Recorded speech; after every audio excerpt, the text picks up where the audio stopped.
Hello students, today we are going to discuss about the process of translation. Into that, the second one step of translation, that is a elongation. Into the last lecture we have to discuss about the initiation of translation. Into the initiation of translation, there are the three important initiation factors like initiation factor 1, 2 and 3. When the specific types of the 30th initiation complex, they get converts into the 70th initiation complex. Before the formation of 70th initiation complex, the first one initiation factor, that is initiation factor 3, they will be released from the complex. After that, the specific initiation factor 2 and initiation factor 1 both are also released from the 70th initiation complex. After the completion of initiation process, the next one step of the translation, that is the elongation. It is a enlargement of polypeptide chain, or the linear chain of amino acid. They will be formed by the process of elongation.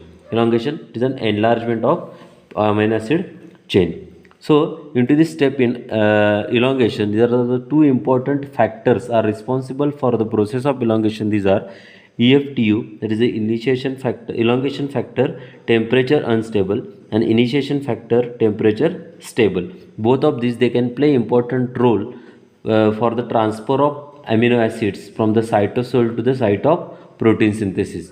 The elongation, it is an enlargement of chain. So because of this, they have to require the amino acyl tRNA or loaded tRNA, and this loaded tRNA, they will be transferred by the process by the factor initiation factor elongation factor, temperature stable and temperature unstable respectively.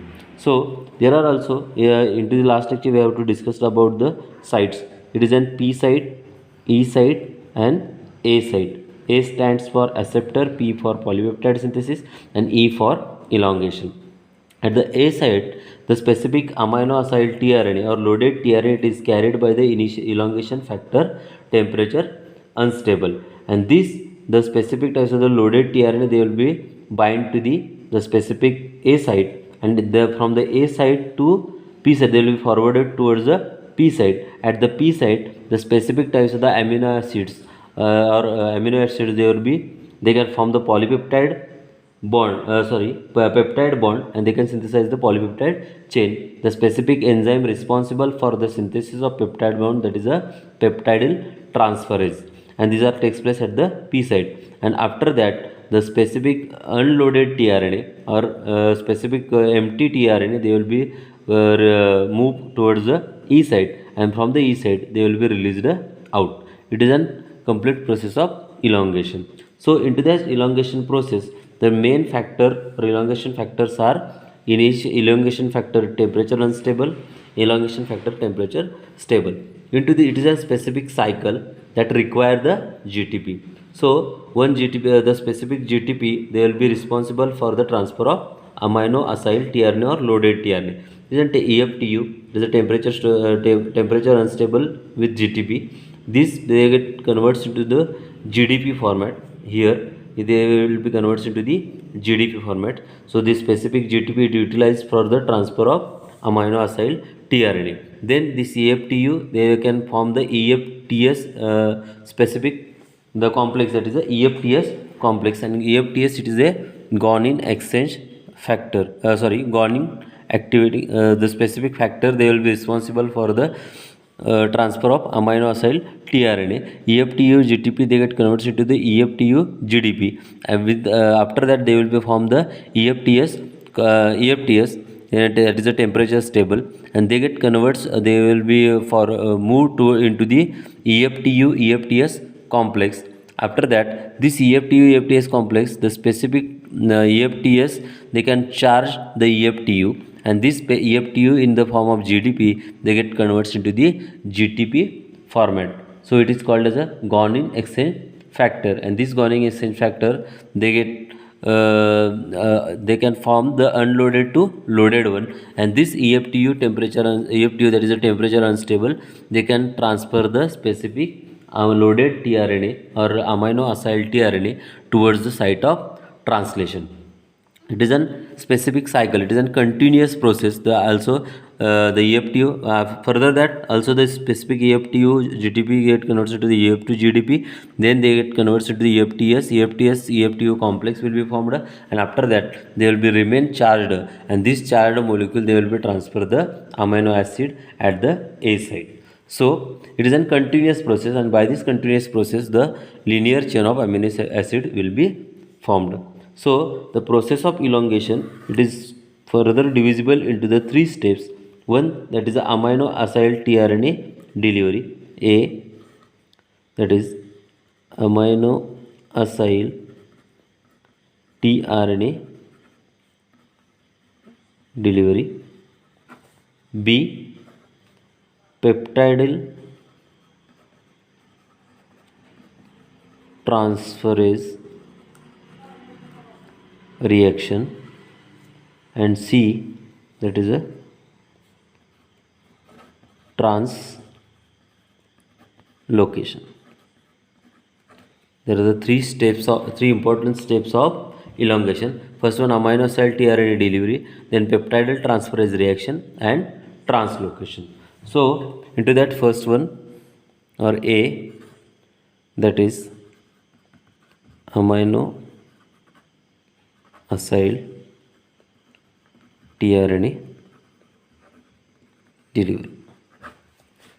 Into this amino acyl tRNA delivery step, after the initiation after the initiation process, the APMET tRNA, first one, the APMET tRNA unable to enter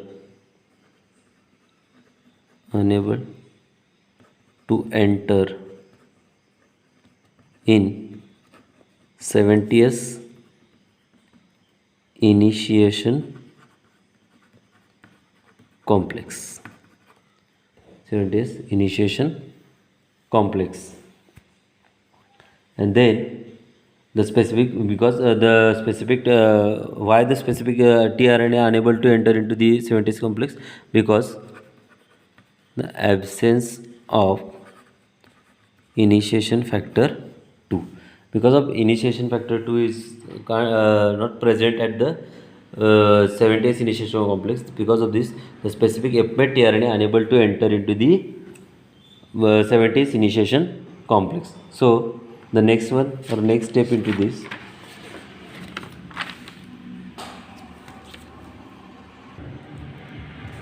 into that, the APMET tRNA unable to enter into the 70th initiation complex. And second one, that is upcoming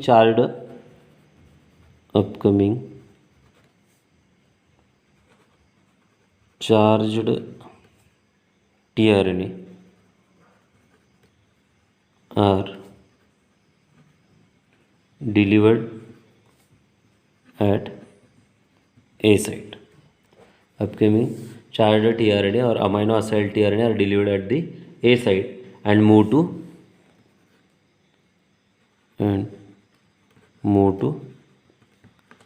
P site.